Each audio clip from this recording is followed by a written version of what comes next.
So we're calling this episode Wed-Nes-Day because neither of us can actually spell properly. Is that my understanding here? Well, I am a good speller, but the word Wednesday always tripped me up. Wednesday and February. So I say like February February. and Wed-Nes-Day.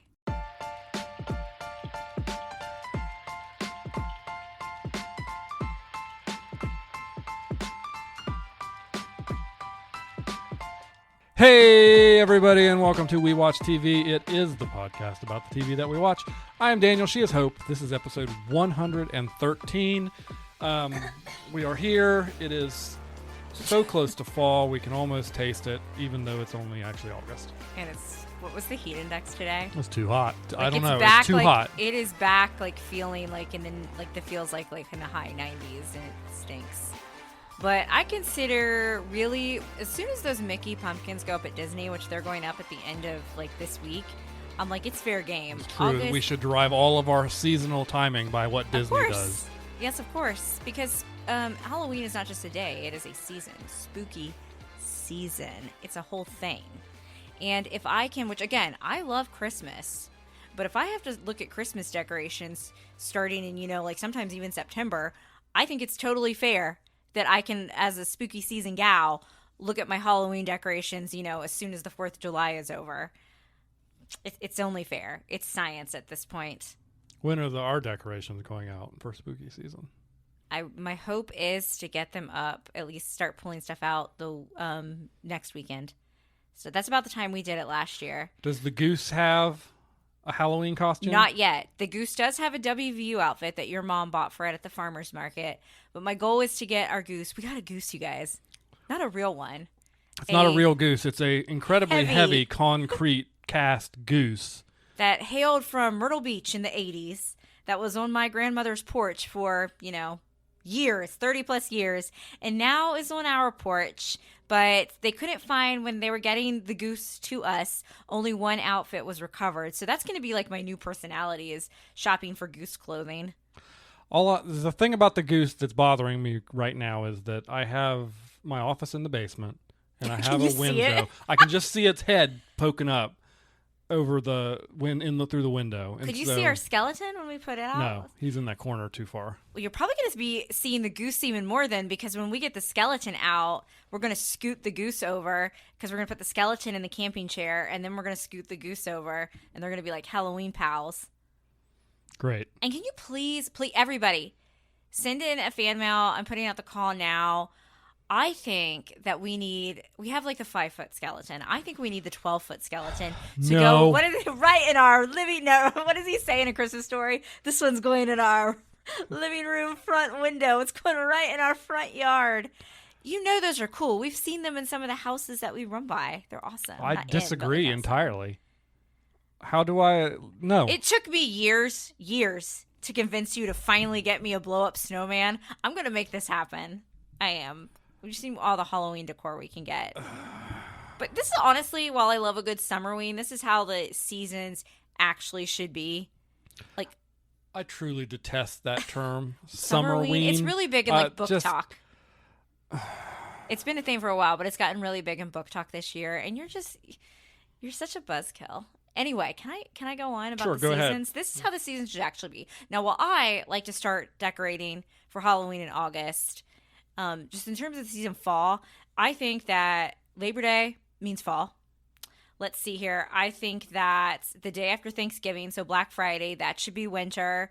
March Madness should be spring, and the Mountaineers totally got screwed this year in March Madness, just have to put out there. And then I think summer should start after Memorial Day. The way the actual seasons are on the calendar, no one cares about that. And I do think there are some people that are really persnickety about it. I've noticed really pro-summer people are totally down to be yeah, summer after Memorial Day. But if I'm drinking my PSL on, September 3rd or whatever, they're like, no. It's still summer until XYZ. You can't have it both ways. That is, I feel like the majority of people, that's how we do the seasons, and that's how it should be. Do you agree? I mean, regardless if you agree or not, we're getting our Halloween decorations up next weekend, so. I'm honestly over all of these Eurocentric holidays. At this point, I'm going to just go back to the pagan roots and celebrate the solstice 2 times a year, summer and winter. No, we're gonna get a 12-foot skeleton. What decorations do you like the best? I was originally against the skeleton, but when you allowed me to put a Santa Claus hat on it and keep it out for Christmas, I'm now back on board with the skeleton. I was actually advocating for trying to find some way to keep the skeleton out all year round with different clothing. But I don't think we would keep the 12-foot necessarily one out the whole allowing time. of that. I'm not on board with the 12-foot skeleton. Yes, you are. No. Yes, you are. No. Yes, No. you are. Yes, you are. No. Yes, you are. Yes, you are. Yes, you are. The skeleton is cute. Everyone gets a kick out of it. Except for when we brought it into the house and Marvin was like, get it out of my house. Like it. No, I think this year I have an old flannel and some old boots I might put on it after Halloween's over. I'm saying I'll allow it after Halloween's over, but I've got like my spider and my like spooky stuff that I put it on. Right, yeah, but after when it's Christmas time, he gets the hat and maybe a flannel and some boots. See, I thought you were gonna pick Halloween as your favorite decorations because there's less work for you to do. Whereas Christmas, I'm having you drag up all the boxes, the tree, and doing the lights on the outside of the house. Yeah, that's definitely less work. That being said, I would love to put some like really cute orange lights for Halloween. Do you think that'd be just too overkill and tacky? I mean, we got the goose, we got the skeleton, possibly the 12-foot skeleton. Let's throw some more lights and bats out there. No, I'm not doing that. But you know what? What? I will do it if you let me buy the fancy, nice LED lights and they just stay up all year round. And you can't see them when they're not on. And then you can just, instead of having Christmas lights, you just change on the app over to Christmas. Like that one house that's had their America Not lights like that. on. Not like that. Like since Not November. like that. This would look, you wouldn't even be able to see Bro's them. been celebrating the 4th of July since November of last year. I think he's just got his default on to where if it's not a holiday where that has like a specific theme, it's just American flag. Okay, so I could do like pink and like for Easter and stuff. Pink Purple. for Easter? What? Pink and purple. Yellow's like the Easter color. It's like pastels is the Easter color. Yellow is the Easter color. Yeah, but the yellow lights wouldn't look good. I want like a pastel. And then we get. I feel like we've never decorated for Easter. We would Can I get a giant Easter bunny? No. I would if I did this, I would allow you to celebrate with lights for holidays that traditionally get light celebration, Halloween and Christmas, and maybe 4th of July. The rest of the time they just Arbor be Day? off. What is Arbor Day? Is that it's the like tree about one? Trees.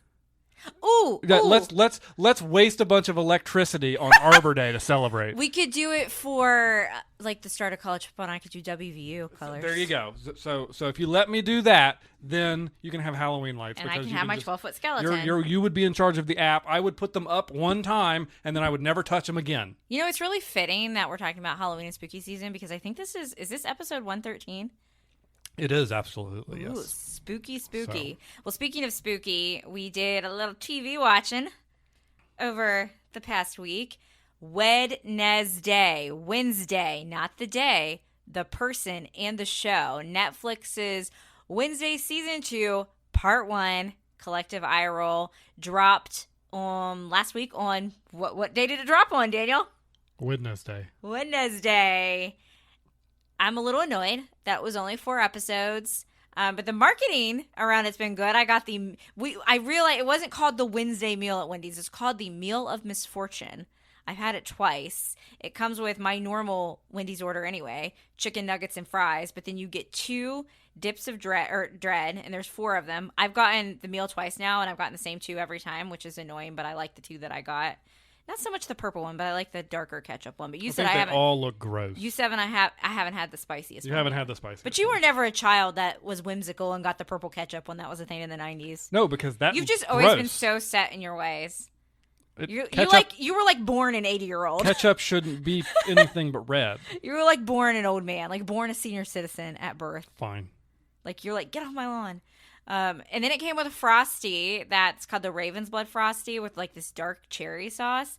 And I know that you're real weird. Again, another thing you're set in your ways about Frosties. And normally I'm with you, like just the classic Frosty, which is now we have to say chocolate. You refuse to even say chocolate flavored because to you a Frosty is chocolate. No, when I order, I have to say a chocolate Frosty because they screwed it up. And I can't just order a Frosty because if I say I'd like a medium Frosty and they come back at me and go, what flavor? And if I order a medium chocolate, or if I order a medium Frosty, it should be implied that I want a chocolate Frosty because that's only Frosty. Everything else isn't a Frosty. But it's the wildest thing to me, considering you would always choose vanilla in any other life because you like the most boring, bland flavor, and you're always like vanilla, vanilla, vanilla. Vanilla is a flavor, but I remember when Wendy's launched their vanilla Frosty, I was like, oh, Daniel's going to really like this, and you were like, what is this? it's not, don't call it Frosty because that's not what it is. A Frosty is okay, well, anyway, a very specific item. The Raven's Blood Frosty is like, that's what makes this meal legit, and you can get that by itself, and it was good. I love a good theme. I'm a sucker for a good theme. These companies see me coming a mile away. Yeah, they really do. But it was really good, and I really feel like you would like it, but you're so stubborn. I do agree with you a little bit that Wendy's has never been the same since, I think we talked about this on the podcast before, since Yellow Wendy's went away. Yeah, we had an episode about that. We did? Yeah. It hasn't been the same. It's not been the same. But back to the show. Well, the meal was good. Yeah, the show was also good. Real quick, before we get too deep into the show, if you are this is one of the rare shows on this podcast that we've actually got like 100% coverage of every season. Wow. So if you are interested, we did talk about season 1 of Wed-Nes-Day all the way back on February 28th, 2023 in episode 6. Pilgrims or something. And I believe that the show had dropped in 2022, and we just, for some reason, I think we were super busy. We had a lot going on, and so we waited, and it was something that we wanted to watch, and we waited a little bit, and we had just started the podcast, so that's when we did that episode. Yep. So it's been then a good 3 years that fans have been waiting for. Yeah, pretty well. For 4 episodes. Yeah. Netflix has got to cut it. They got to cut it out with this crap. They got to stop it. I understand from a financial aspect. They're like, if we keep splitting the seasons, it's going to make sure that people extend their subscriptions or whatever. That's got to be the mindset behind it. But in this case with Wed-Nes-Day, I think it's going to hurt them a little bit. Because I think if we watched, when we get those back half of the 4 episodes, unless they're real stinkers, I feel like the whole season's going to flow better. Because I'll just get into it right now. First off, again, this is the point in time, if you are new here, to go ahead, skip to that next chapter marker if you don't want to be spoiled, because we are a spoiler podcast. If you're new here, by the way, I'm just going to put this out there. If you're new here, how did you find us? I want to know. I'm interested. There's a link in the description called Send Us a Fan Mail. Let me know. If you're new here, how in the world did you find yourself here? And also tell us that we need a 12-foot skeleton. Don't do that. Yes, please. Anyway, here we go. Your final warning. Let's take it off. So we got those first... Wed-Nes-Day dies. No, she doesn't. We get the first 4 episodes, and my biggest complaints of the season, I'll get the complaints before the good, is that it's just, for waiting almost 3 years for a show and then to only give us 4 episodes, and then it didn't even feel like Wed-Nes-Day was like she's still the centric character, but she was definitely sharing a lot of screen time, and there were some side plots that I'm sure will come together in the end. And I don't think those side plots, like the siren girl and her mother, I think that there's something going on with them and the new headmaster played by Steve Buscemi. I don't think he's the big bad, but I don't think he's a good character either. I think there's something up with him, the way he was hard on her and kind of knows her past. So I think that's going to be in the overarching story, which again would make more sense if we got the whole 8 episodes set at once. But anytime we'd switch over to her plot, I felt like it was distracting from some of it. And then we had some other just storylines, ultimately in I think it's episode 3 where they go camping, right? They go, and they had this whole what is it? Kind of capture the flag, but they called it something different game. And obviously it ended up making sense because it's had the zombie was out or whatever that Pugsley captured. So it did come together, but it just felt like that whole episode was I almost felt like I was getting a filler episode for a large chunk of it. And I'm sorry, doing filler episodes when you're only giving me 4 episodes is insane. Yeah, the problem they have is again, there's a lot of competing storylines, and and only one of those storylines has Wed-Nes-Day in it. The Pugsley story. Pugsley is now at the school, Nevermore, and he has discovered a zombie. And he's clearly socially awkward. They're pointing that out a lot. Nursing this zombie back to health, whatever that means for a zombie. And it's like I've you noticed said, every time it eats brains, it like gets more it grows human-like. a little bit more. Yeah, okay. But like you said, that story is probably going to come back and make sense at the end of the season. But right now, every time it's on screen, I'm just like, what are we doing with this zombie? Yeah, it seems like multiple times, including like the whole thing with the capture the flag and the Boy Scouts that came in. All of that was to serve the storyline of getting the zombie caught, so it could end up at Willow Hill, and so that it could do what it did at Willow Hill. And it's just like, none of it's making any sense to me. The 4th episode is finally the episode that really felt like season 1. And it's like, and then they roll credits on us for a month. Well, I did like that scene. I don't know, it's because they played music twice. The new music teacher, the zombie, which he's playing it like is it the Cranberries? Yeah. In your head. And I thought that was one of my favorite like musical moments, because it had the zombie running around and they were playing that. So I liked that part as well. And I do like, I like the Addams Family, so I don't mind that there's a focus on Morticia, because obviously we're going to meet Ophelia soon.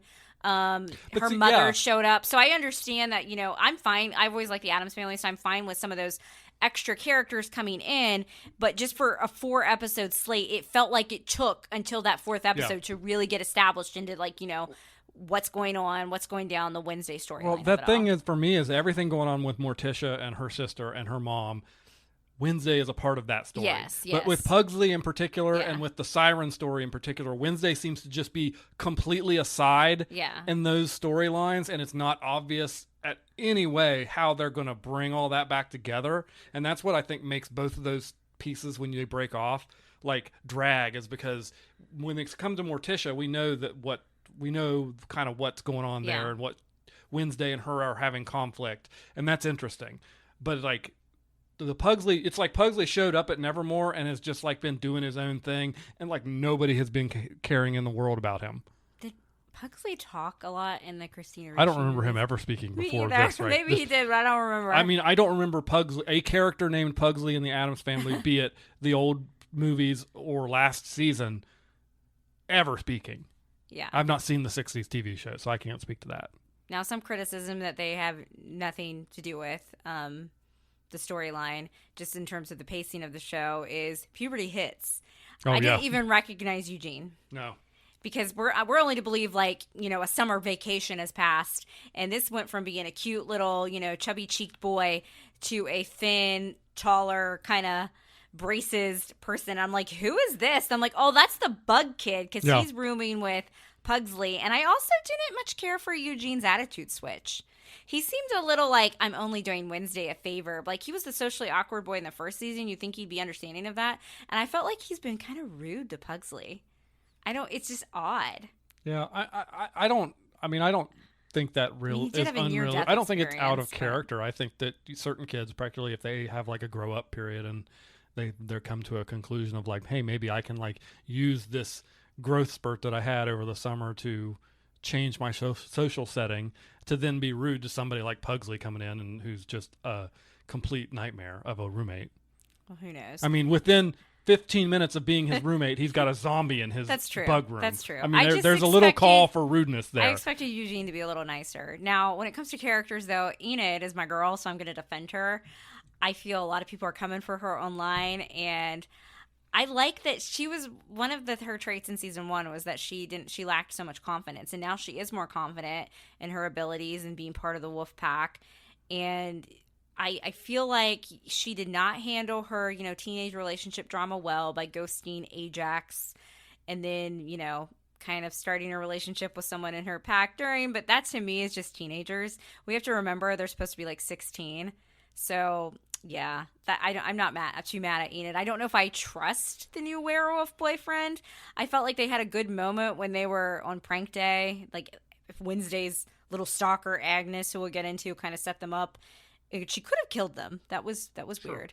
I mean, it's the Addams Family. I felt like that guy kind of was vulnerable a little bit, but I'm not sure if I trust him. The thing what is, about I don't believe they've given you any on-screen reason not to trust him right now. Yes. They haven't given you any like lingering looks or weird smirks. So if they pull something out that he's like untrustworthy, that's not going to be earned necessarily. I think some of that is just you not trusting anything in a show where there's True. supposed to be mystery. The only thing that they did was they showed, and I've seen the scene where Agnes is making her mad and she starts to get her claws, her werewolf claws out. He kind of stops her from doing that, and people have pointed that out as being weird. And I'm like, no, I think he was stopping that so she didn't attack Agnes. Yeah. So Agnes, I think there's more to her than meets the eye. This is our new character. She's supposed to be Wednesday's stalker, kind of her little fangirl. It's giving, I don't remember what the student's name is, but it reminds me of Harry Potter, where that boy was always infatuated with Harry Potter and always following him around the school. Was that in the books? Yeah, in the books, Okay, I early don't remember movies.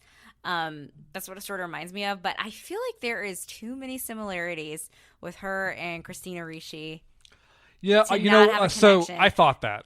But maybe And it's then not. They have the big doe eyes, And the red then hair. when Christina Ricci's character showed up at the end of episode 3, I thought, okay, here we go. They're going to do it. But they Then didn't. what happened to Christina Ricci's character at the end of episode 4? Spoiler alert, she gets impaled by the Hyde. Tyler. And she is presumed dead. Yeah.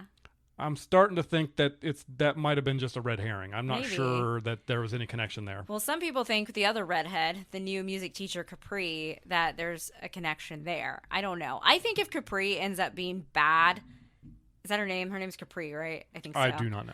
I think if the new music teacher ends up being bad, that is so obvious. I do think that she made this statement to Wednesday when Wednesday was playing the cello, you can control things with your music. I do think that she can control stuff with her music. I think that might be one of her powers.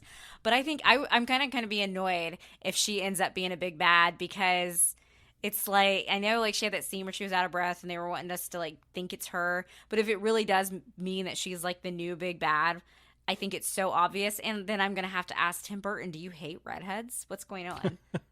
Because Christina's character had red hair. Agnes has red hair. So I would rather Agnes just be a crazy little student too. But I don't know. She gives me the willies. I agree. I don't think it's the music teacher at this point. I think that they're trying to make us think maybe there's something to it, but I don't. I also think that the girl, the lady, the bird lady that they kind of revealed at the end of episode 4. Because they've kind of revealed to us who was doing the bad stuff this point. I'm starting to wonder if but that's I'm true wondering too. if there's something going on behind the scenes that we're not quite aware of yet. I also hope it's not like you said earlier. I also hope it's not Steve Buscemi as the headmaster, because I just want him to be a jerk. I think he's shady, and I do think there is some stuff that he knows about Bianca the siren and her situation with her mother. I think he knows a little bit what's going on, but I'd rather him just be a jerk as well. I don't want him to be the big bad.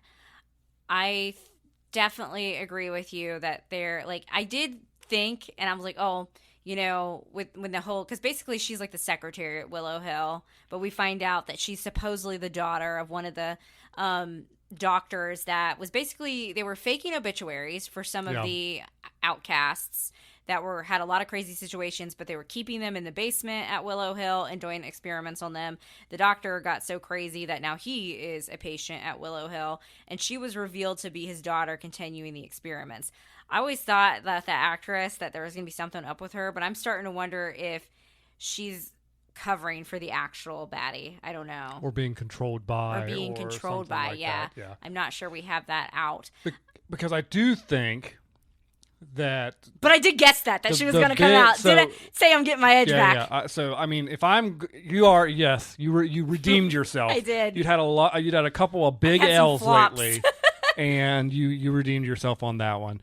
I do think that the elephant in the room that was not revealed these first 4 episodes is Ophelia. Yes. And I think that that's a candidate for somebody who could be controlling this, because we know she spent a large amount of time at. You think Ophelia's going to be bad? Yeah, at Willow Hill, right? I think we know she spent a long time there. They said she was there for 20 years before she went missing. I trust Morticia's mom less than I do Ophelia.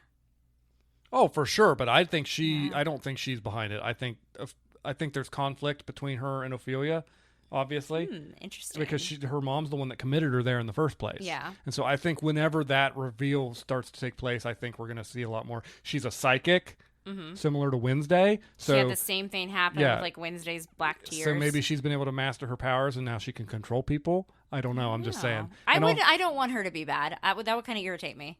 I don't mind Wednesday's grandma being a little shady, but I don't, maybe unless that we can say that Ophelia's been controlling it, but then can have a redemption. I don't know. I think that would kind of get on my nerves. I mean, she could have redemption because, like, it's the Addams family. If she comes out and she's, like, part of the family, but she's been killing all these people, they'll be like, oh, well, family's family.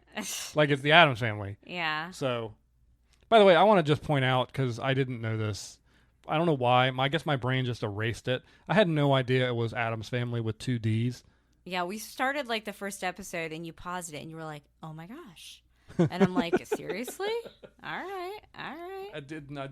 I think, you know how your brain Wed-Nes-Day. You know how your brain just, like, deletes stuff when you're Yes. reading because it just sees it, but you don't, like, actively notice it. Your brain just is like, okay, I understand it. That was what it is. I saw Addams. We had it paused, and I was looking at it for long enough, and I was like, why are there 2 Ds in there? Has it always been that way? Yes. Apparently it has. So the end of last season, Wednesday was kind of in a love triangle. The boy that played Xavier, kind of the loner boy at the school, that actor got into some legal stuff, so they did have to quickly write Xavier out.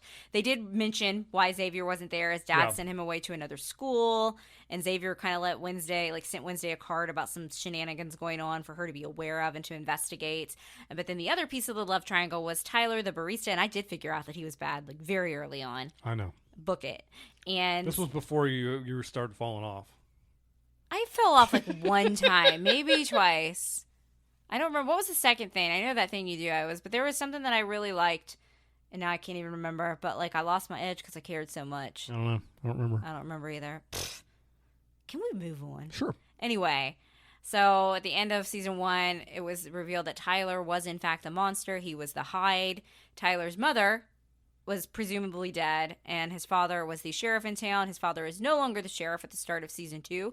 Tyler has been committed to Willow Hill, and at some point, Tyler's father is murdered by whoever's controlling the Ravens. We don't know. I think there's, like you said, there's more to that than that little finish it up at the bow. Yeah, I think so too. Going on.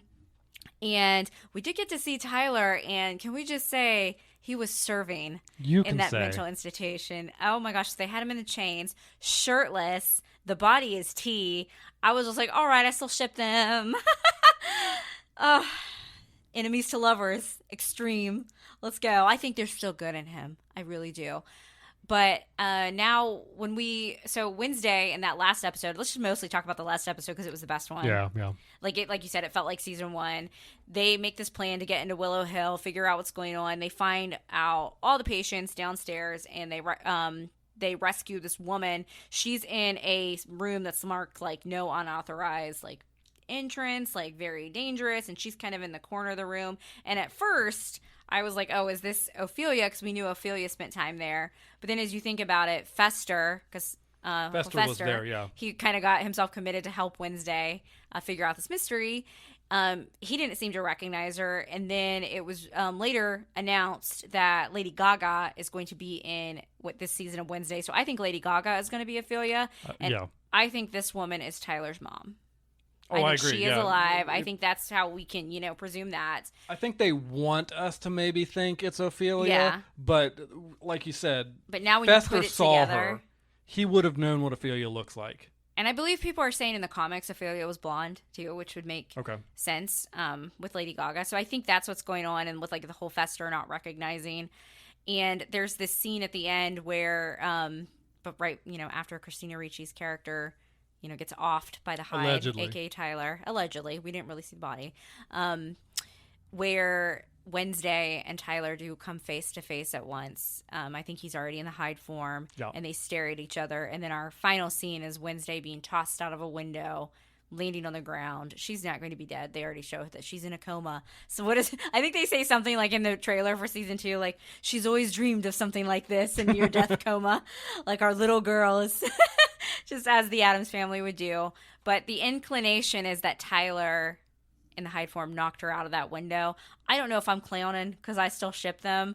I think, one, if he did knock her out of the window, he could easily have impaled her and killed her with the claws. That's how you kill people. So maybe he did that to get her away. Or maybe he didn't, and Mommy turned into a Hyde and knocked her out of there. So it was really frustrating to finish that fourth episode for me because I felt like I was enjoying the other 3 episodes. Like, I don't want anybody to not think I was, but I felt like that's where it really got good. And then, like you said, to have I see think you later. See you in a month. The frustrating thing about the way Netflix has broken this season up is I feel like a lot of the complaints people have had about the first 3 episodes, really, if the season had continued and the pace got where it was and we got to see the things we wanted to see, I think those complaints would just kind of melt away. That's what I was saying. And everybody at the would forget.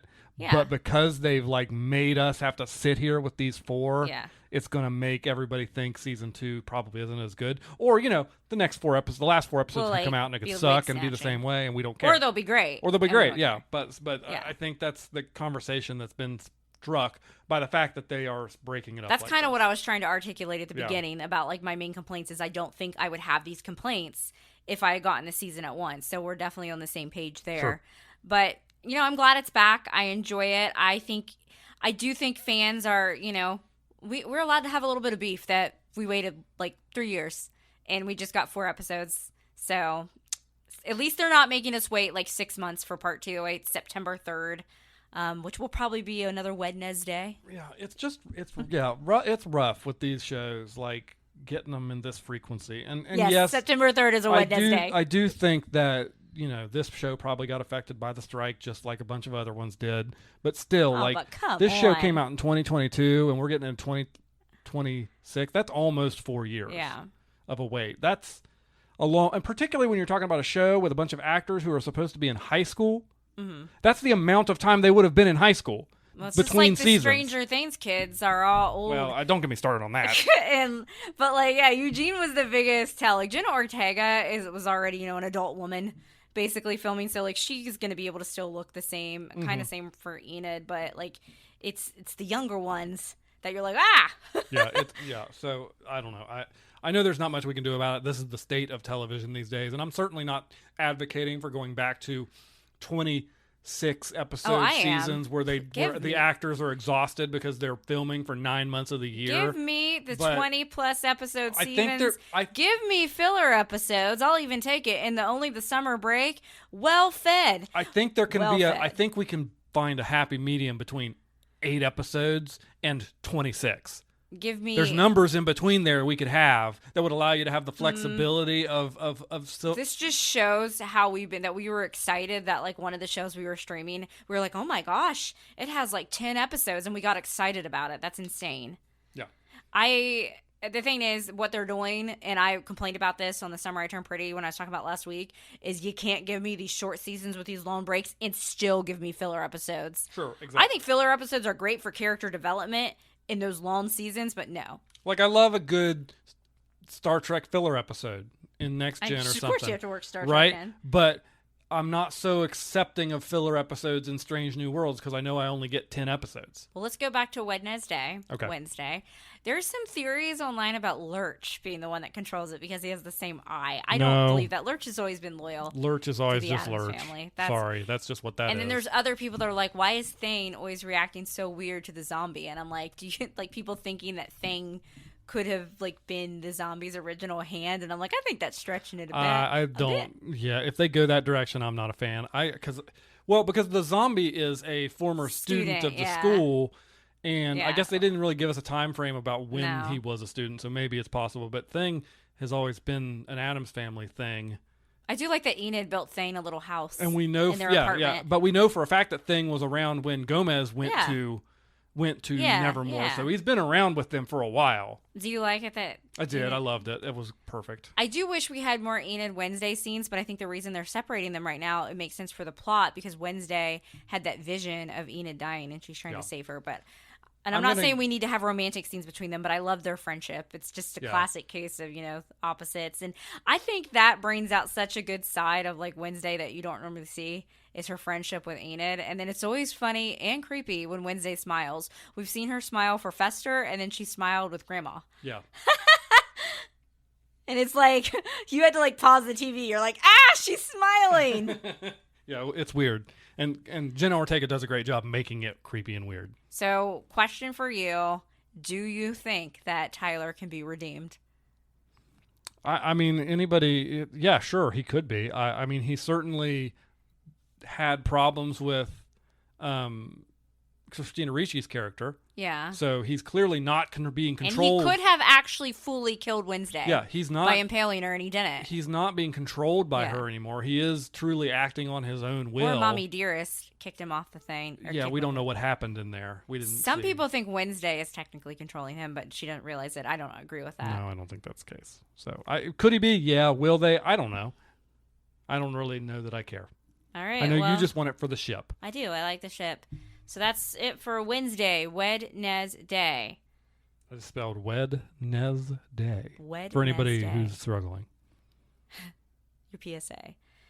All right, Daniel. So when you did your solo episode, you said we were going to talk about this, and then we just completely forgot to talk about it.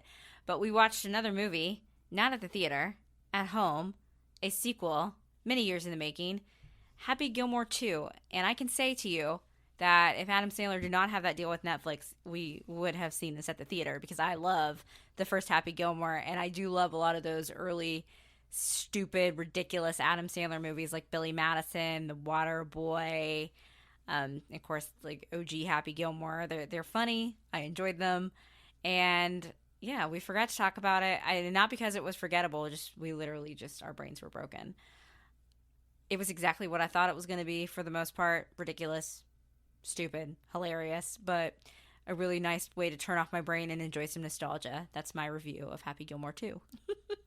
It was better than I thought it was going to be, but that's because I thought it was going to be terrible. So yeah, but it was like the first one wasn't good either. Technically, if you're going by that standard, that's just such a highbrow opinion to have. Like, ooh, la la la la la. No, there were always dumb movies, Daniel. The first one's stupid too. No, I agree that the first one's Okay.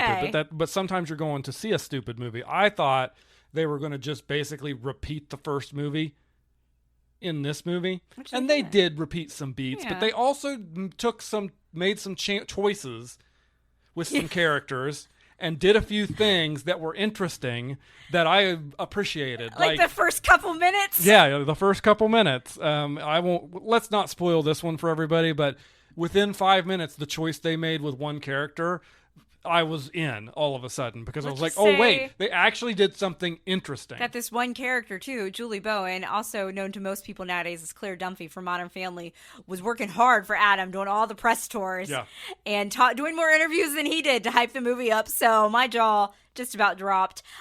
The guy, Scotty, the one golf, they had tons of golfers in there. Tons of golfers. And Rory, they were great. The golfers Scotty were great. Scheffler. Yeah. I think he deserves an Oscar for his performance. The golfers were great. That was unexpected. Yeah. First of all, to have them so featured and center, and those golfers are all Jack guys. Nicholson was one of them. Golfers are all guys that grew up, especially the younger ones, grew up loving Happy Gilmore, and they were just so excited to be in the movie. But not just to be in the movie, but at least a few of them were pretty big characters. Well, they had Scotty several referenced lines. his arrest that happened at before the golf thing again, and I didn't realize that. And then I remembered reading about it. I'm like, oh, that's the same guy. Really, the only one that didn't show up was Tiger Woods, but he did get a mention. And then what is the guy that's John Daly. John Daly. He had a big role in it. Yeah. And just basically played, I feel like everyone, and I was like, is he playing an exaggerated version of himself? No, and everyone's no, he was not. I thought it was really funny. Lots, like I said, lots of good callbacks, lots of good nostalgia. And sometimes you just need on a Friday night a ridiculous, nostalgia-filled, funny movie. And I would have not regretted paying to see that in the theater. What about you? I wouldn't have regretted it. I would have been fine. The only reason this movie was of a quality enough that the only reason it ended up on Netflix was because Sandler's got that deal. And you know that I do love a good redemption. Shooter McGavin, man. Yeah. Yeah. The things they did with the characters were not things that they could have just phoned it in and made another Happy Gilmore 2 and done it exactly like what you would think a Happy Gilmore 2 would be. And from my understanding, they did have to do some rewrites because what's the actor's name? Apollo Creed. Yeah. Who was in it? What is his name? Is it Carl Weathers? Carl Weathers. He was supposed to have a pretty big role in it. Right. And even though I'm pretty sure he died at the end of the first one, but I think he was going to be an angel or something. And they kind of had to rewrite that whole thing. But yeah, the people that were that are criticizing Happy Gilmore for being stupid, I'm like, did you watch the first one? Yeah. Did you watch that one? All right. So we know how much everybody loves superhero movies. Why are you looking at me like We that? watched The Fantastic Four. Why are you pausing dramatically? I don't know. It's just funny for dramatic effect. Okay. You're being weird. Should we restart that over again? Or are you good? I'm good. Talk about The Fantastic Four. All right. We also saw another movie. We finally got to see The Fantastic Four. Is it called? The official title, The Fantastic Four First Steps? Is that what it's called? I don't know why it needed a subtitle. Everyone's just going to call it Fantastic Four. Yeah. We took our nephews to see it. We went to the Fancy Theater, which I got to call you out for this. What is wrong with you? You are, again, back to the Frosties. Please be more specific. You are so... Just in general. Well, you are so set and you're so weird. Like, my favorite thing about going when I don't have to be at our little theater around here is I know, like, when I've seen movies at, like, the AMC Theater in Disney Springs and then over at Regal, usually of my hometown. And they didn't have these seats when I was growing up in my hometown. This is new. Is the reclining seats are so comfortable.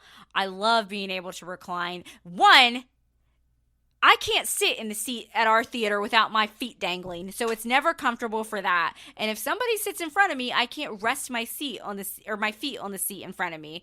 So major vibe killer.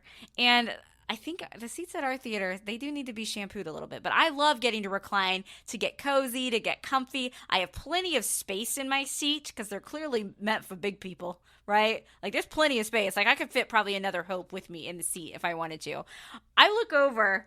Daniel's not reclined at all. You didn't recline once during the movie. And I was like, do you know how to recline? Because I had to ask my nephew the first time I took him. I think I'd been there before with the reclining seats, but it had been several years. I was like, Gavin, which button do I press to recline when I took him to see Wicked? And he was laughing at me. But so I'm like, do you know how to do it? And you're like, no, I just don't want to. Are you just intentionally being stubborn, or do you really not like to recline? What is the matter with you? I do not want to participate in this ridiculous trend of It's not a people trend. thinking that they have to go to the movie theater and be like just relaxed in their lazy boy. I'm there to watch the movie. Yeah, and it makes my movie watching experience better that my feet aren't dangling off the seat and that I can recline and be in a comfortable position. Maybe you're just tallest. You just don't understand short people. But I look over, you didn't even try to recline. And now you did tell me, you're like, and in this, apparently it could be the most exciting movie ever. And you said that the last time you were there and tried to recline, you almost fell asleep because you get too comfortable. You're so weird. I have almost fallen asleep on a Disney ride. No, we were in line to meet Mickey, and you were leaning against the wall, and I said, wake up! So are you doubting me that I could not. recline in one of those seats at the theater and almost fall asleep? You should be medicated. I am, but Why didn't you even try it? You're I don't want it. I You're don't like it. so stubborn. I want You're my like, old get off my crappy lawn. seat. I want the old crappy seat with gum underneath it that No. smells like cigarettes, and I want to sit there and I want to watch the movie sitting straight up like an American. No, I like to recline and be cozy. I mean, for goodness sakes, at Wicked, we just bought, because Gavin and I bought like all the merch. Well, I bought all the merch, and I bought us those pillows. And I was like, well, how's this gonna be functional? I almost want to bring it every time I go to the movies because it made it even more cozy to hold my little Glinda pillow. I was eyeing a Superman pillow that they had, but I thought, I'm seeing a Fantastic Four, a different type of movie. But I just had to look. The whole time I kept looking over, and I kept waiting for Daniel to recline, and then he just wouldn't. I think part of you're just a stubborn man. You're like, I will So not Fantastic recline. Four, what'd you think? I thought it was great. I really like this new trend that we're doing of not giving origin stories. We didn't get the origin story before Superman. Enjoyed that. I know that's DC, different movie company, but I didn't need to see. I've already seen an origin story for Fantastic Four. We saw the ones from 2005. That was my introduction to them. I did not see the ones with Miles Teller, Kate Mara, and Michael B. Jordan. I heard that one was comically awful, which is interesting to me because that's a really good cast, but whole other story. I already know who the Fantastic Four are, and they kind of did it almost in a similar way with Superman, but not quite, where just his first couple minutes show what like a little reel about the I think it was like an anniversary of like for something for the Fantastic Four, so you already see how they got their powers, what they've been up to, everything's going on. I didn't have to watch Sue Storm and Mr. Fantastic, like Reed Richards, that's his name. I didn't have to watch them finally get together. Like, they were already together. Like, she's like already, it opens with her being pregnant. They're already established. I'm at this point where I'm like, I don't want another, because to me it almost seems like a waste of time. Just jump in, give me the plot, give me everything. Definitely, it's the best Fantastic Four movie that I've seen. We saw the one in 2005, and I think the other one was 2007. Somewhere in that time frame, yeah. And I didn't hate those movies, but no, I didn't hate those movies I think either. You said, they were going up against Spider-Man at the time, so it was hard to compete. And like I said, I didn't see the other ones. I had a lot of high expectations for Fantastic Four. And I do think, I wouldn't say it exceeded my expectations, but it pretty much, like, looking back, I think it met them. It was a really good movie. It's hard to come off Superman and watch that one because the vibe is totally different. I felt like Superman, like, yes, it had that emotional speech, but it was a little bit more, I'd say it was more like a fun summer blockbuster popcorny movie than what Fantastic Four was, if that makes any sense. No, I agree. I Fantastic Four, the stakes were a lot higher. It was very emotional, and it did have fun, jokey moments, but I didn't leave feeling the same way as I left Superman and even Thunderbolts that I left Fantastic Four. But that doesn't mean that I didn't enjoy it. It was just the vibe between all those big three superhero movies. The vibes are different for each of them, and I could make cases of why one is better than the other, like, you know, in general. But yeah, I really liked it. I felt like I've never gotten to see how powerful Sue Storm is until this one. I'm not saying Jessica Alba did a bad job with the role. She, you know, did what she was given, but I felt like you really got to see, like, wow, Sue Storm might be the most powerful of all of them. She was more the main character of this movie than any of the other Fantastic Four. Yeah. Joseph Quinn continues to impress me. I first was introduced to him on your favorite show, Stranger Things, as Eddie, but he is a very good actor, and I felt like Johnny Storm, we finally got to see what I feel just from the vibe I've gotten on TikTok with some hardcore Fantastic Four fans. We finally got to see Johnny Storm presented in the way he was. Like, Chris Evans, great actor, but he really leaned into the whole womanizing thing, and you still had that, but you also got to see how smart and funny and how caring. Right. And I think Joseph Quinn did great. Obviously, like, I think he stole the show for me if I had to pick. And then, of course, I can't remember the actor's name, but cousin. Yeah. From The Bear that played Ben. What Ben or The Thing. Or Ben or The Thing, like, was great. Obviously, Pedro Pascal, I thought he was really good. I thought he did a really good job emphasizing how, you know, scientific Reed Richards is, to a point where sometimes he says the wrong thing.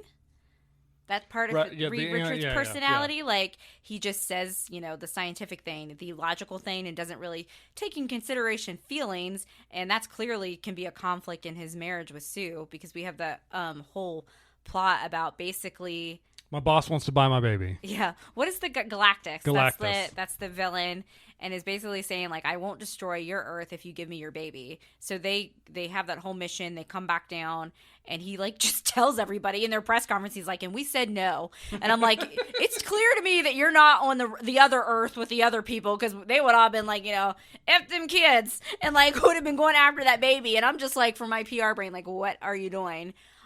Silver Surfer, Julia Gardner, is that her name? Yep. From Ozark? Yep. I wish we could have seen, I would have liked to have seen more of her. I feel like and people have said that there are some scenes that were in the trailer that were cut. I feel like there's some footage that was on the cutting room floor that I would have liked to see more of. But I thought she was a good, not really villain, but, you know. Antagonist. Yeah.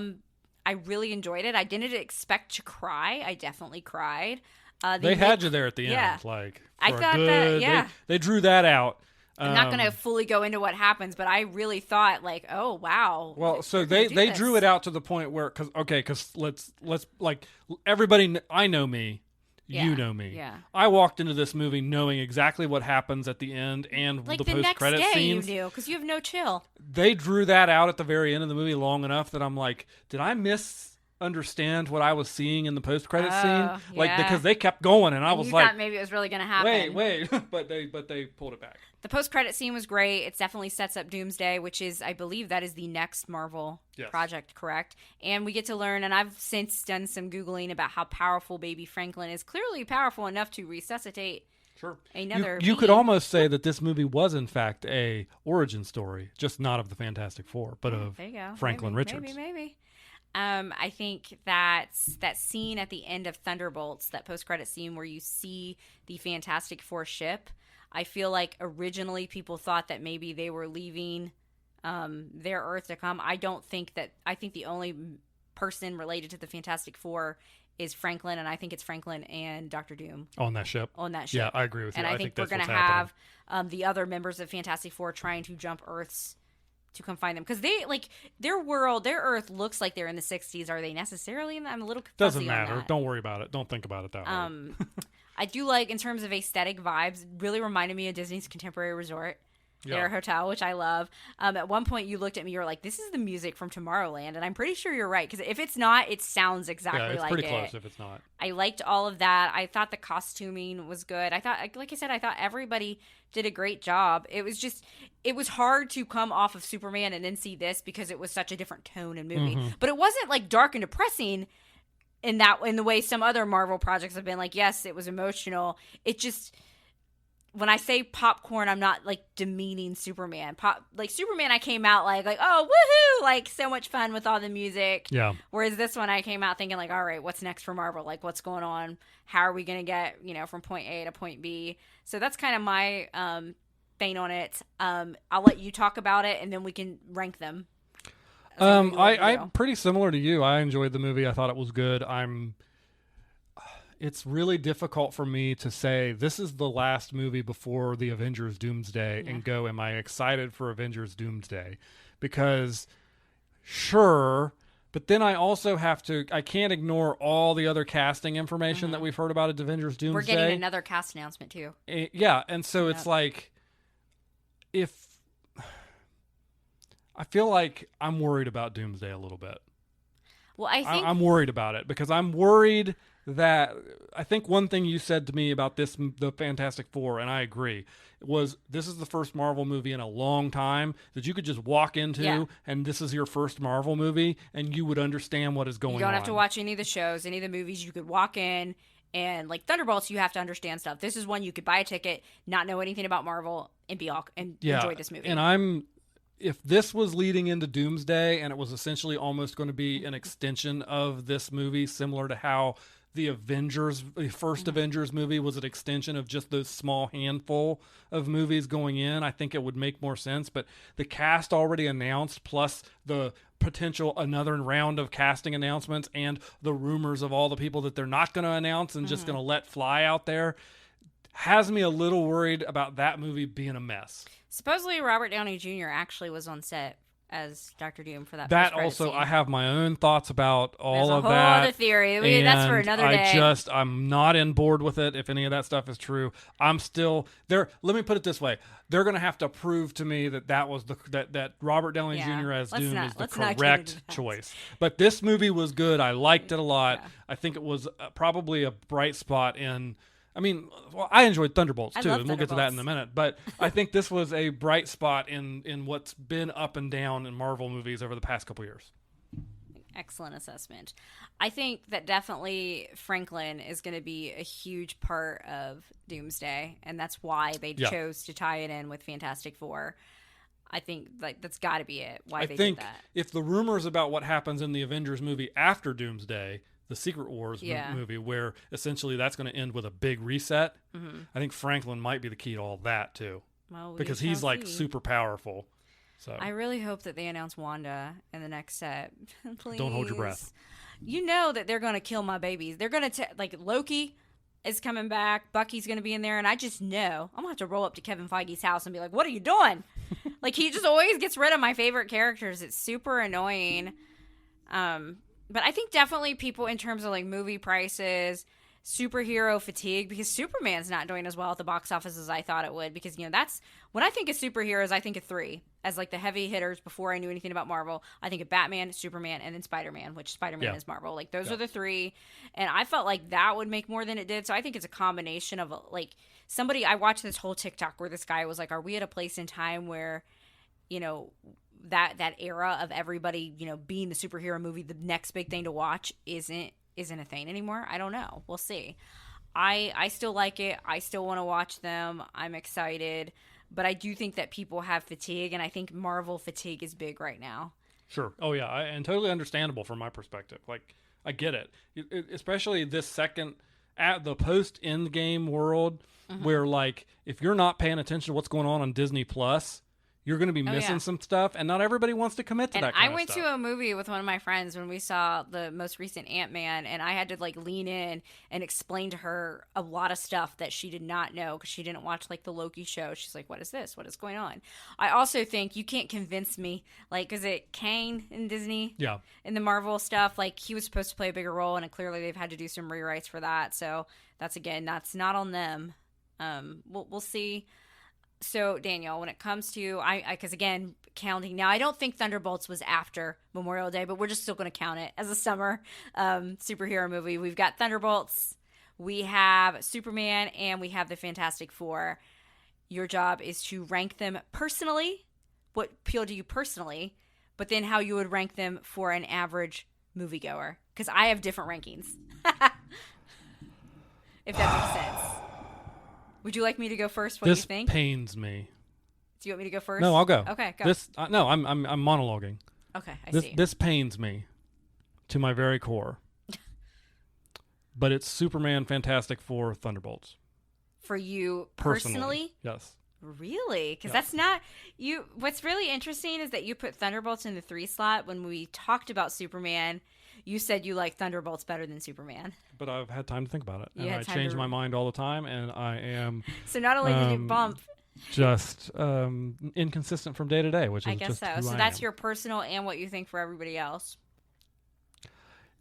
Yeah, I think so. I think Thunderbolts is 3 just because that is of the 3 movies, that is the one where if you aren't keeping up day to day with Marvel, that one's going to confuse you. Versus Fantastic Four and Superman, both are movies where I think the general person who doesn't know anything about comic book movies can walk in and pretty much understand what's going on. So again, I have you for you personally, not for other people. You're still putting Superman in your top slot, even though you are a perpetual known Superman hater. And you said literally like 2 weeks ago on the podcast or 3 weeks ago that you like Thunderbolts better than Superman. Yes. You've had time to ruminate on. All right. I guess everybody can. What is the great Rocky? Everybody Balboa can change. say? Everybody can change. I feel like for everybody in the general audience that Superman is the best of the 3. I think that it was fun, perfect popcorn movie. It's a movie that you're going to feel good. Soundtrack is great. And then I'm going to be like you and that put Fantastic Four in the next slot, and then Thunderbolts. I feel like to really like Thunderbolts, you have to know who Yelena is. You have to know who Bucky is. You kind of have to have you had to watch the Disney Plus shows, some of them along with some of the movies, to really understand all these characters.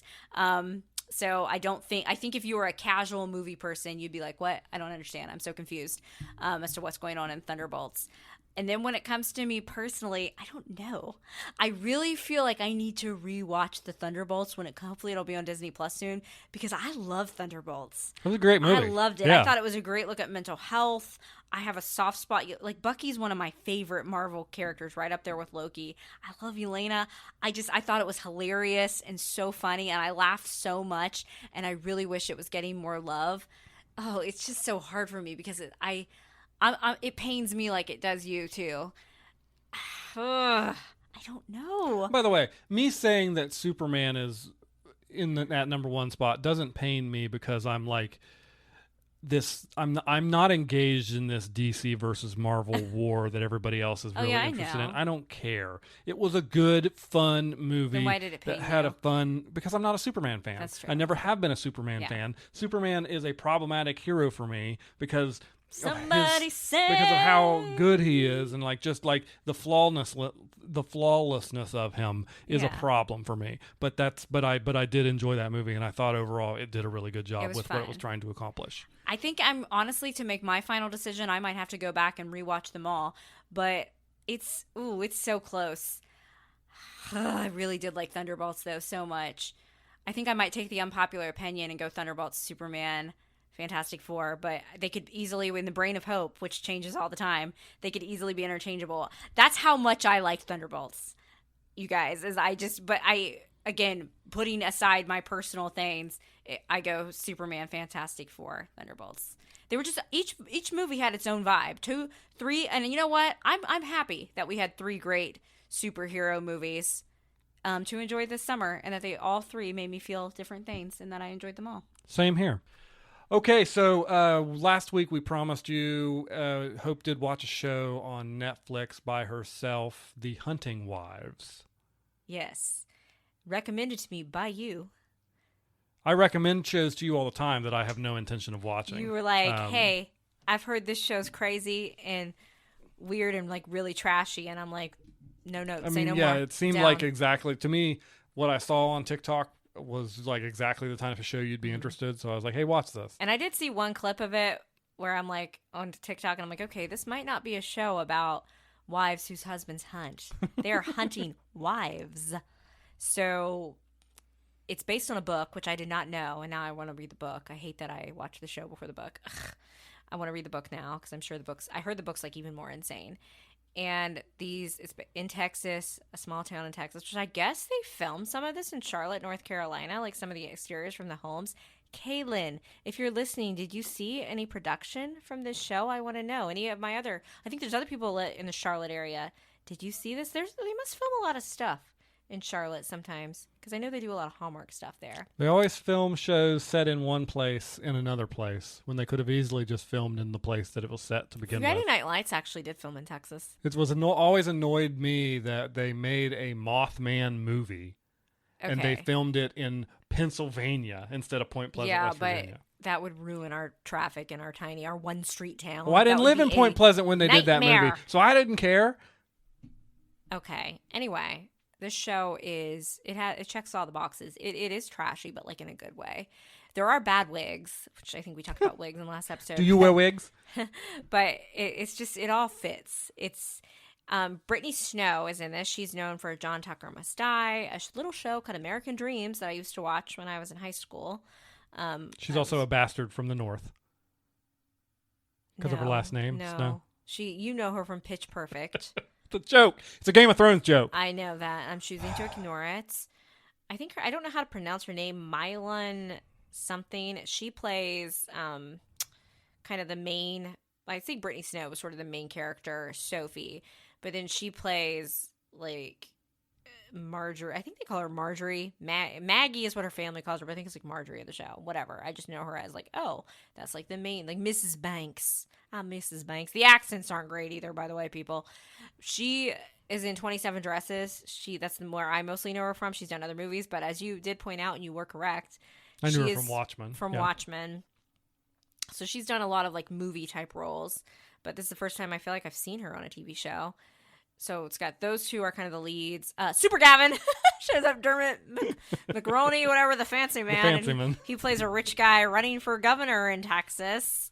So we've got Sophie. She moves to this Texas town with her husband. Her husband is an architect. He's working for Jed. That is Marjorie's husband.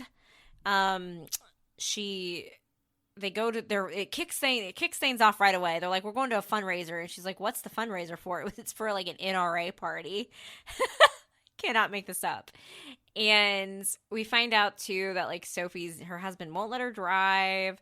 She's not allowed to drink, and because of a dark secret from her past, which it turns out she was really drunk and like had a hit and run and, killed a person. So she's kind of been like really restricted on lockdown, and she meets Mrs. Banks. I gotta look up, make sure her name is Marjorie on the show before I call her the wrong name the whole time. So I'm gonna do that really quick. You talk about what you've seen when you would walk in on me watching The Hunting Wives while I look this up. Nudity. Mostly nudity. Yeah, a lot of nudity, it seems. Margot. See, it's a good thing I looked it up. Not Marjorie, Margot Banks. Her family calls her Maggie. That makes more sense now. I knew it wasn't Marjorie. I was like, that sounds too old. Margot. I don't know. Margot.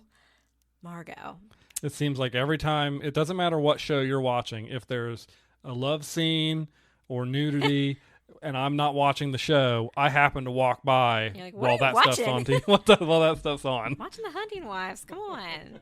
Well, so they first meet in the bathroom at the NRA party, and Margot is like, hey, do you have a tampon? And Chloe, or no, do you have a pad? And Chloe's like, no, or not Chloe. Why am I calling her Chloe? Sophie. I need to get my names right. Sophie's like, no, I only have tampons. And she's like, oh, I can't wear tampons. And then she takes her dress off. So like boobs, first episode, right out of the gates. And just like takes her clothes off in front of Sophie in this bathroom and puts like some toilet paper in her panties, and then they go out to the party together, and she's like, I like you, we should hang out. And they start hanging out. They go like, they have like a cabin house. Sophie clearly decides she's going to start drinking. She buys a gun. They go boar hunting. It's like a whole thing. She kind of meets the other friend group. Callie is married to the sheriff in town. Those two clearly have a lavender marriage. And basically we find out that Margot is a wild woman. She's doing the high school kid, Brad, who also has a girlfriend this is relevant. She and her husband, they bring prostitutes home and like hook up with them. But supposedly her and her husband's rule is that she can only like hook up with other women, not men. So he doesn't know about the Brad thing, but she and Callie are hooking up, and he knows about that. She's like, when he decides he's going to run for governor, she's like, I had to break things off with Callie. And he's like, weren't you going to do that anyway? Cause she's like a stage 1 cleaner. And she's like, yeah. And then she and Sophie clearly have like a vibe, and they eventually, hook up. So she's just getting down and dirty with everybody. Like everybody's very drawn to her. And I feel like Sophie is very drawn to her, because she's been so, like, I don't like Sophie's husband either, but she's been so kind of like, what am I saying? Not repulsed, restricted, like her personality, like because of everything she went through. Like she wasn't, like, she's just been kind of living this life where she's not really doing much. And I think that's part of their draw. But then you find out later in the series that Sophie had hooked up with her female roommate, and I guess said that she loved her female roommate during it, and then her roommate like brings it up, and she's like, oh no, I was drunk. And then suddenly she decides to go to a party with what is her then husband. So I think she's clearly has some repressed sexual desires, if you will.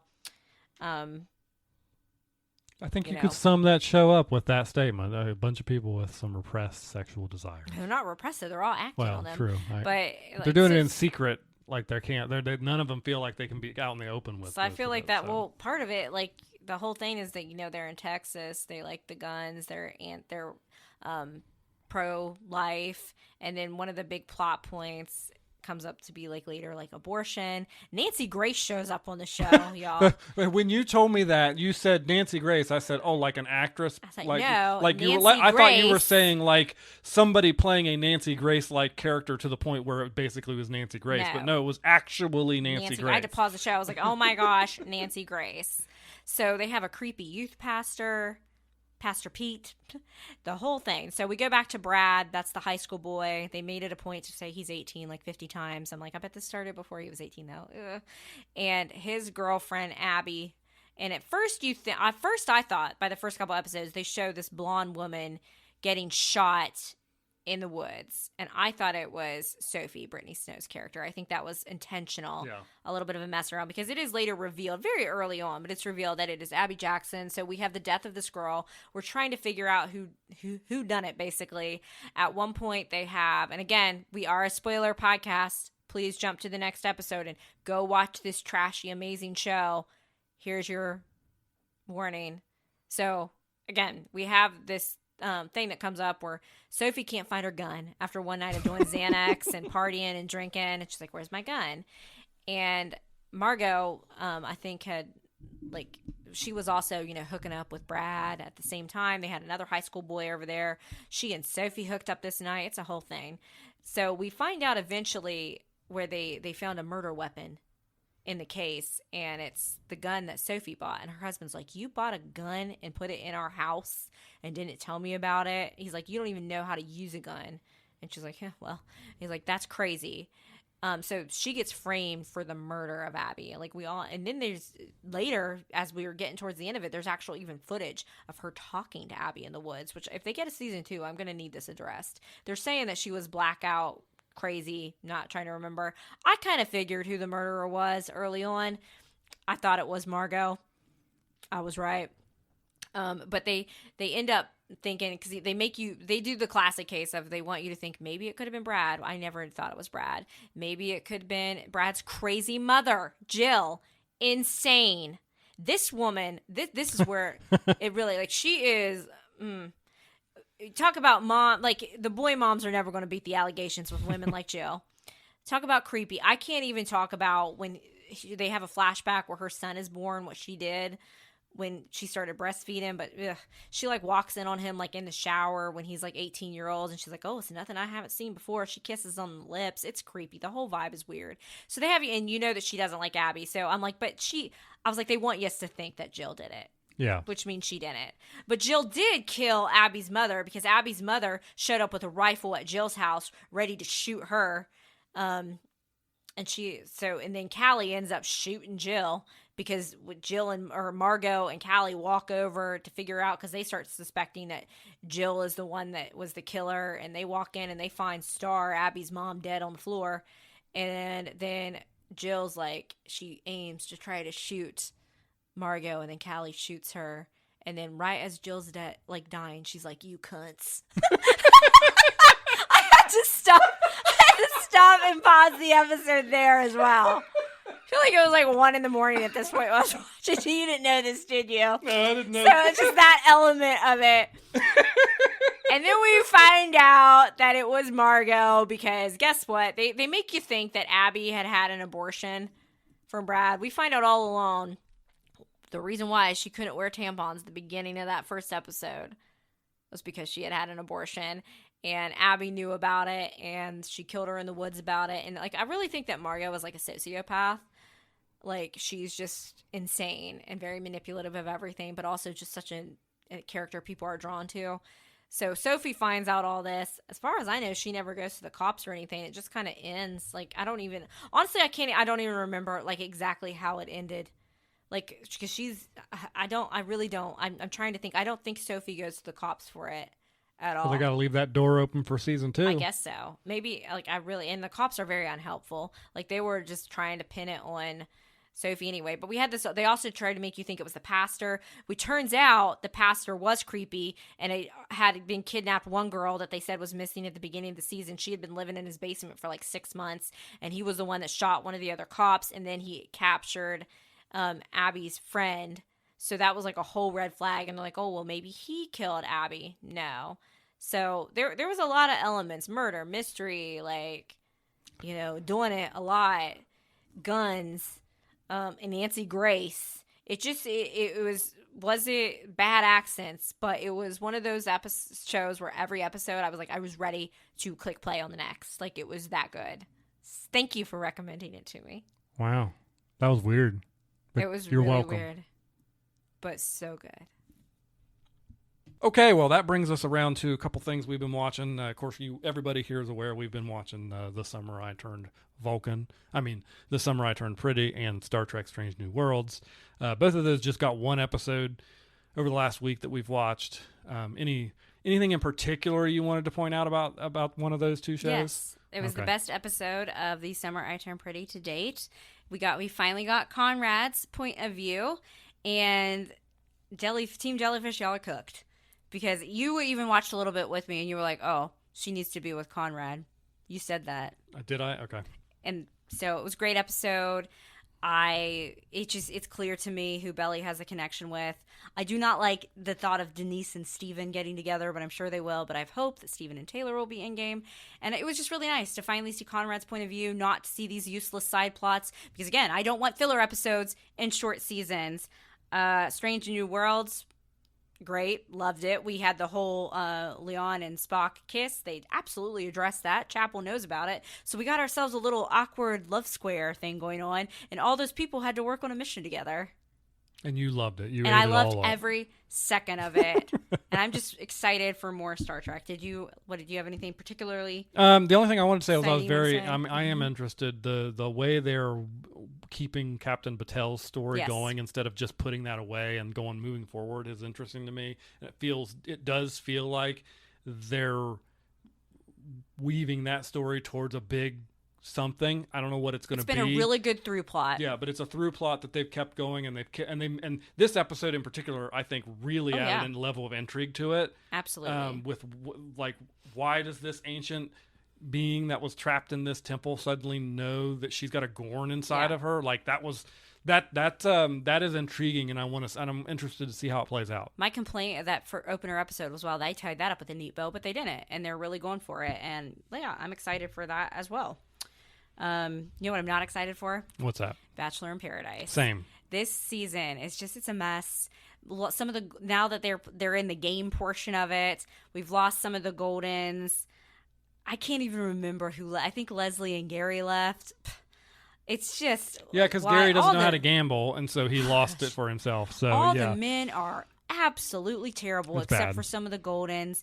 It's just, and now that you have the game element, like I'm going to complain about it forever. I miss the Krusty Beach. Bachelor in Paradise was my favorite of the Bachelor shows, and we had a year off from it, and this is the product that they give me coming back. Each episode, I feel, is getting more and more painful to watch, and if it's painful for me to watch, it must just be excruciating for you. It's pretty bad. We're going to probably watch it tonight, though. Pretty bad. Perfect Match on Netflix, season 3, leaps and bounds above it. I think you even agreed with me. You haven't really been watching it. So much better. But again, all the men are horrible, and I just have something to say. Men, do better. I'm tired of you guys. Like, all these beautiful women crying over these horrible men. It makes me physically sick. Maybe the good ones are just not Makes me participating in these shows. There's so far, Freddie and Ray are the only good men from Perfect Match. The finale of Perfect Match will air this Friday because Netflix kind of has been they'll even break up their reality shows like that now, which is super annoying. But speaking of the best reality show, so you're going to announcements. We forgot to do something earlier, so now I have to do it now. Okay. We have several. We're talking a lot, so it's a long episode. Several Let's go. show notes. All right. And we decided that we're just going to start reading. So we take these notes as we're watching TV over the course of the week. We usually grab a phone, jot something down. Yeah, and so we've decided we're just going to make them a segment. We were going to do it earlier in the episode, but here for whoever the one person still listening, we're going to go ahead and do it for you. The White Lotus reality show idea with Mike White. So I just want to throw this out there that as I was suffering through Bachelor in Paradise, I forgot about I had an idea for a reality show where they hire a bunch of these people that do these kind of reality shows for a reality show where they take them to a hotel like the White Lotus and they do a reality show, but they don't tell them of what the show is actually about. Yeah. And what the show is the White Lotus. So they have all of the staff at the hotel are actors who are there to mess with the participants in a White Lotus-like situation. Give these Bachelor contestants more psychological trauma by putting them through a show like that. Fine. Finally, we did have one Wed-Nes-Day note. We did? Salute your shorts. Oh, so shut up! Don't tell me. At one point in the show, the camp episode 3, they are playing the taps, not the nighttime taps, but the day. I think it has a different name than taps, but that song, and you go salute your shorts song, and I go, that's the song the military plays to wake you up in the morning. Hope it's not. Salute. You didn't know the Addams Family had 2 Ds. Leave me alone. All right, you got some announcements? I do. Special Forces Season 4 is coming September 25th, and we have a cast announcement. I'm not going to read everybody on here because it's a lot of people, but we're getting Johnny Manziel, baby. I couldn't be more excited. He's either going to go early because of his attitude or go all the way. The other athletes, we are getting Shawn Johnson and her husband, Andrew East.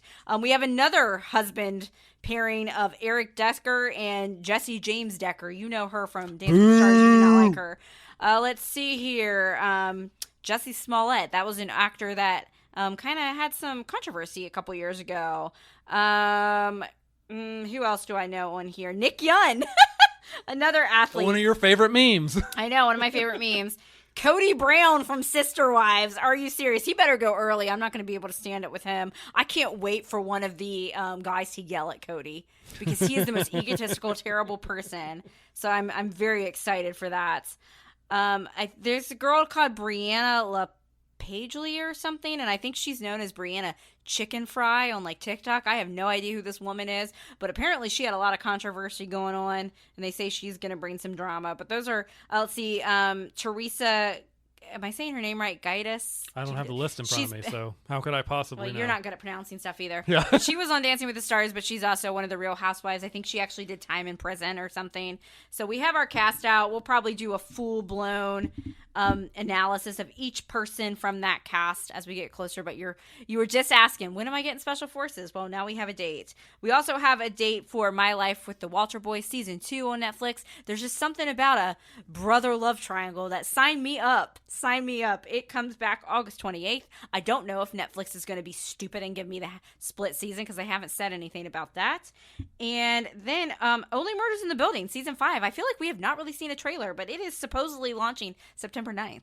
It's odd, like no press, no trailer, no nothing. Like, unless but, like, I'm they're on just the gonna other throw side it out there, so. And I haven't seen anything. And just like that is wrapping up. It's apparently goodbye forever, maybe. I hear Sarah Jessica Parker is shopping it around on other networks. The supposed final episode is coming to HBO Max this Thursday. We have watched episode 11. Nothing happened for me to talk about. So we will be back with our thoughts on that show in a future episode. A future episode. We're probably off next week. We're enjoying our anniversary. Everybody, please have a good rest of your evening, day, morning, whenever time you're listening to this. Summerween. No.